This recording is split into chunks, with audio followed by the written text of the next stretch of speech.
हेलविट्स हम लोग कर रहे हैं क्लास 10th का चैप्टर जिसका नाम है द एज ऑफ इंडस्ट्रियलाइजेशन। तो स्टार्ट करते हैं अपना चैप्टर बिना किसी देरी के।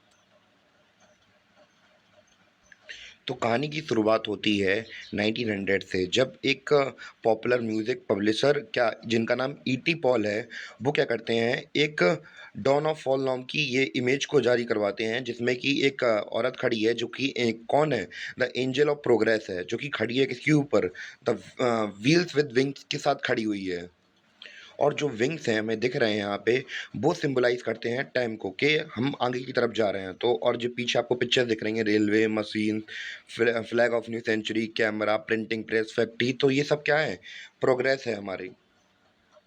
और इस चैप्टर में एक और पिक्चर दिखाई गई जिसके बारे में अब हम लोग बात करेंगे। वो पिक्चर है ये, जिसमें दो मैजिशियन दिखाए गए हैं।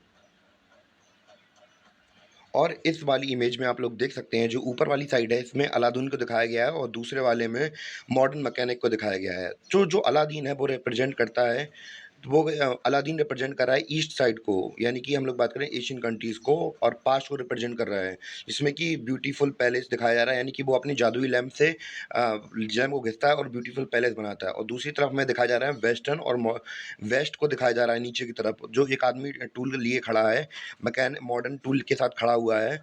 जो ये किसको रिप्रेजेंट कर रहा है, ये वेस्टर्न कंट्रीज को रिप्रेजेंट कर रहा है और मॉडर्निटी को रिप्रेजेंट कर रहा है, जो कि अपने इन मॉडर्न वेपन से क्या बनाएगा, टावर बनाएगा, हाई राइज बिल्डिंग बनाएगा, ब्रिजेस बनाएगा, शिप्स बनाएगा। तो हमें ये दो इमेजेस दिखाई जा रही हैं कि क्या क्या सीन चल रहा है। तो इस चैप्टर में हम ब्रिटेन के बारे में सबसे पहले ब्रिटेन के कॉन्टेक्स्ट में पढ़ेंगे, फिर इंडियन के कॉन्टेक्स्ट में पढ़ेंगे कैसे कैसे इंडस्ट्रियल रेवोल्यूशन वगैरह हुआ। तो ब्रिटेन जो था वो क्या था, पहला इंडस्ट्रियल नेशन था। और इंडिया क्या था, इंडिया कॉलोनियल रूल में था, तो फिर यहाँ पे थोड़ा बहुत इंडस्ट्रियलाइजेशन होना था। तो ऐसे हम लोग अपने चैप्टर को समझेंगे। तो हम लोग बात कर रहे थे यूरोप की। तो यूरोप में इंडस्ट्रियल रेवोल्यूशन से पहले भी हम लोग बात कर रहे हैं कि इंटरनेशनल मार्केट में इनका प्रोडक्ट जाते थे, पर वो ज़रूरी उस समय पर बड़ी-बड़ी इंडस्ट्रीज़ के ऊपर बेस्ड नहीं था। उस एज को क्या कहा गया है, प्रोटो इंडस्ट्रियलाइजेशन कहा गया उस फेज़ को।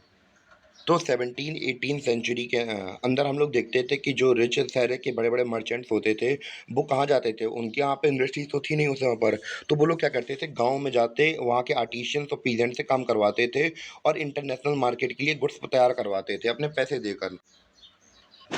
हम लोग बात करेंगे कि जो शहर थे वहाँ पे जो प्रोडक्शन था वो क्यों नहीं हो पा रहा था गुड्स का। तो जैसे ही एक्सपेंशन हुआ वर्ल्ड ट्रेड का और जो कॉलोनीज़ वगैरह हैं तो बने मतलब कॉलोनीज़ पे यूरोपियन कंट्रीज़ ने कंट्रोल कर लिया था। तो भैया दुनिया भर में डिमांड्स तो बढ़ रही थी गुड्स की, पर शहर में जो मर्चेंट थे वो अपना प्रोडक्शन शहर में नहीं कर पा रहे थे। क्यों नहीं कर पा रहे थे? क्योंकि वहाँ पे अर्बन क्राफ्ट्स या ट्रेड गाइड्स थे, जो कि रूलर से, जो कि राजा वगैरह होते थे, उनसे किसी भी पर्टिकुलर प्रोडक्ट में मोनोपोली राइट ले लेते थे, यानी कि उनके पास ही अधिकार था किसी खास प्रकार के प्रोडक्ट बनाने का। तो ये क्या करते थे, ये ट्रेन्ड क्राफ्ट पीपल थे और मेंटेन करते थे प्रोडक्शन के ऊपर, रेगुलेट करते थे कंपटीशन एंड प्राइसेस को, और रिस्ट्रिक्ट करते थे नई एंट्री को। मतलब नए लोगों को घुसने नहीं देते ट्रेड के अंदर। और इनके पास मोनोपोली राइट तो थे ही, तो जो नए मर्चेंट्स होते थे उनके पास कोई ऑप्शन नहीं था कि वो लोग शहर में टिक पाएँ। इस वजह से उन्हें कहाँ जाना पड़ता था? इस वजह से उन्हें गाँव में जाना पड़ता था। तो गाँव में क्या सीन था कि जो भैया शहर से मर्चेंट्स आते थे, अब वो गाँव के लोगों को काम देने लगे थे। तो अब ओपन फील्ड तो रही नहीं थी, और जो अब छोटी-मोटी फील्ड्स वगैरह बची भी थी, तो वो घर के सदस्यों के लिए काफ़ी नहीं थी। तो अब वो लोग शहर के लोगों के लिए काम करने लगे थे। तो अब जो हम लोग बात करें किसानों को, तो भैया अलग से पैसा मिलने लगा कि शहर से आदमी आते, मर्चेंट्स आते, उन्हें पैसा लेने लगते। तो इससे एक खास प्रकार का क्लोज रिलेशनशिप बन गया था किसके बीच में, टाउन्स और कंट्री साइड, यानी कि शहर और गाँव के बीच में अच्छा रिलेशन बन गया था। तो वहाँ पे एक्चुअली कोई बड़ी-बड़ी फैक्ट्रीज़ वगैरह तो थी नहीं, तो मर्चेंट और फैमिली का ही रोल रहता था। तो इससे क्या हुआ कि जो प्रोटो इंडस्ट्रियल सिस्टम था, वो पार्ट था किसका, नेटवर्क ऑफ कमर्शियल एक्सचेंज का।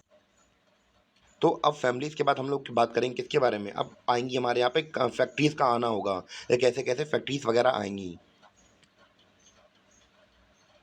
तो अगर हम लोग बात करें इंग्लैंड की, तो इंग्लैंड में पहली बार फैक्ट्री खुली थी 1730 में, और लेट 18th सेंचुरी तक काफ़ी ज़्यादा इंडस्ट्रीज़ खुल चुकी थी, काफ़ी सारी फैक्ट्रीज़ खुल चुकी थी, और कॉटन क्या था, सिंबल था। अगर हम लोग डेटा की बात करें कि यहाँ पे इंडस्ट्रियल रेवोल्यूशन कैसे-कैसे हुआ, तो 1760 में जो ब्रिटेन था वहाँ पे रॉ मटेरियल कितना इम्पोर्ट होता था, 2.5 मिलियन पाउंड यहाँ पे रॉ मटेरियल इम्पोर्ट होता था। और वहीं हम लोग बात करें 1787 की, यानी कि 1787 की। तो तब इनका प्रोडक्शन कितना बढ़ गया, मतलब इम्पोर्ट कितना बढ़ गया, 22 मिलियन पाउंड बढ़ गया। सोच के देखिए कितना बढ़ गया था। अब हम लोग समझेंगे किन-किन कारणों की वजह से इनका इतना भयंकर इम्पोर्ट बढ़ गया था। तो क्योंकि भैया ऑब्वियस सी बात है, क्योंकि यहाँ पर प्रोडक्शन हो रहा था और यहाँ पे इंडस्ट्रीज़ लग गई थी। पहले हम हाथों से काम करते थे, अब मशीनों से काम करेंगे तो प्रोडक्शन तो बढ़नी है ही फिर। तो इनके फैक्टर के बारे में समझते हैं, कौन-कौन से फैक्टर थे जिस कि ये प्रोडक्ट इनका इम्पोर्ट बढ़ गया था। तो क्या-क्या फैक्टर थे उनके बारे में बात करते हैं। सबसे पहले हम लोग बात करें कि 18th सेंचुरी की स्टार्टिंग में क्या हुआ था। 18th सेंचुरी में बहुत सारे इन्वेंशंस हो गए थे, जिसकी वजह से जो प्रोडक्शन के तरीके थे, यानी कि सामान बनाने के तरीके थे, वो बदल गए थे। जैसे कि हम लोग बात करें, पहले क्या होता था कि जो वर्कर्स होते थे वो गाँव में कपड़े वगैरह बनाते थे। पर अब रिचर्ड ऑकराइट ने क्या बनाया था, कॉटन मिल बनाई थी। तो इससे क्या होगा कि उनकी प्रोडक्शन धीमे-धीमे बढ़ने लगी, जैसे कि मैंने आपको पहले ही बताया था। अब ये बड़ी-बड़ी मशीनों से फ़ायदा क्या हुआ कि जो मशीनें थी कॉटन की, तो एक बड़े से मिल में लगाई जा सकती थी। अब बड़े से मिल के अंदर हो क्या सकता था कि जो सुपरविज़न है, यानी कि देख-रेख है, इन सब लोग सही से काम कर रहे हैं, मशीनें सही से काम कर रही हैं, नहीं हो रही है, तो प्रोडक्शन प्रोसेस को हम लोग अच्छी तरीके से ऑब्ज़र्व कर सकते थे। तो क्वालिटी वगैरह चेक कर सकते थे और जो अपने लेबर वगैरह हैं, उनको भी रेगुलेट कर सकते थे, जो कि हमें गाँव के एरिया में हमें नहीं देखने को मिलता था।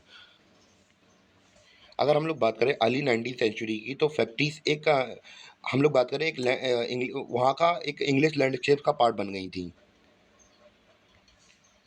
अब हम लोग बात करेंगे हमारे अगले टॉपिक के बारे में, the pace of industrial change. इसको हम लोग 4 टॉपिक में पढ़ेंगे।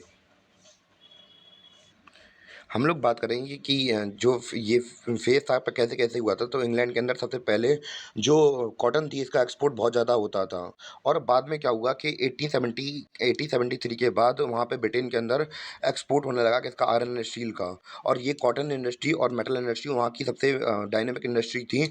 और जो ब्रिटेन में 1873 के बाद क्या हुआ कि वहाँ पे आयरन स्टील एक्सपोर्ट होने लगे। 77 मिलियन पाउंड तक का जो सामान था वो एक्सपोर्ट होने लगा था, जो कि डबल था किसका, कॉटन एक्सपोर्ट्स का। दूसरे के बारे में बात करते हैं, तो जो नई इंडस्ट्रीज़ थी वो ईज़िली जो पुरानी ट्रेडिशनल इंडस्ट्री थी, उनको रिप्लेस नहीं कर पाईं। अगर हम लोग बात करें लेट 19th सेंचुरी की, तो टोटल वर्क फ़ोर्स का केवल 20% ही किसमें एम्प्लॉयड था, टेक्नोलॉजिकल एडवांस इंडस्ट्रीज़ के अंदर एम्प्लॉयड था। और वहीं हम लोग बात करें टेक्सटाइल की, तो टेक्सटाइल काफ़ी डायनामिक सेक्टर था, पर इसका जो काम वगैरह होता था वो डोमेस्टिक यूनिट्स में होता था। तीसरे के बारे में बात करेंगे, तो जो ट्रेडिशनल हमारी इंडस्ट्रीज़ थी उनके अंदर भी चेंजमेंट आ रहे थे कि छोटे-छोटे इनोवेशन से जो ग्रोथ देखने को मिल रही थी नॉन मैकेनिकल सेक्टर में, तो भी ग्रोथ काफ़ी हो रही थी। और चौथे पॉइंट की बात करते हैं, तो जो टेक्नोलॉजिकल चेंज थे बहुत धीमे-धीमे हो रहे थे। क्यों? क्योंकि भैया टेक्नोलॉजी थी भैया बहुत महँगी। और जो मर्चेंट और जो इंडस्ट्रियलिस्ट थे, तो भैया उन्हें बहुत ज़्यादा चिंता हो रही थी, क्योंकि जो मशीन थी वो जल्दी ख़राब हो जाती थी और इनको सुधरवाना बहुत महँगा पड़ता था। और क्या हुआ था, 1781 में जेम्स वॉट ने स्टीम इंजन के बारे में कुछ कर दिया था, तो भैया इन्होंने पेटेंट वग़ैरह भी ले लिए थे इसके। तो इनके जो मैथ्यू बोल्टन इनके फ्रेंड थे, इन्हें स्टीम इंजन को बेचने में भी बहुत दिक्कत आ रही थी।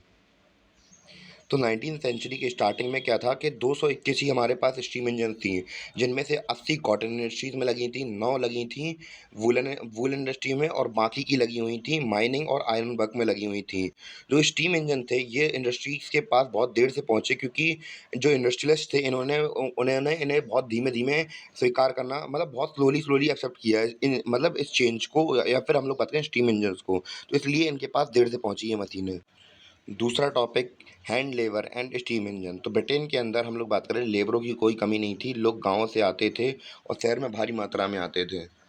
तो भैया जब लोग इतनी ज़्यादा मात्रा में होंगे, तो फिर किसी को किसी क्या दिक्कत होने वाली है। तो शहर में बहुत गाँव से लोग आते थे, तो भैया मज़दूरों की कोई कमी नहीं थी। तो जो बड़े-बड़े इंडस्ट्रियल होते हैं, जो बड़े-बड़े व्यापारी होते हैं, वो क्या करते हैं कि अब जब लेबर फ्री में काम करने के लिए तैयार हो, अब मान चलो कि कोई लेबर ₹10 में काम करने के लिए तैयार है, तो ये एक फिक्स रेट हो गया। अब जब आदमी ज़्यादा होंगे, तो भैया अगला आदमी कह देगा, ये ₹10 में कर रहा, हम ₹8 में कर देंगे। तो भैया तो जो काम कराने वाला है, वो तो ₹8 ही पसंद करेगा ना। तो भैया वेजेस कम थी, लेबर ज़्यादा थी, तो भैया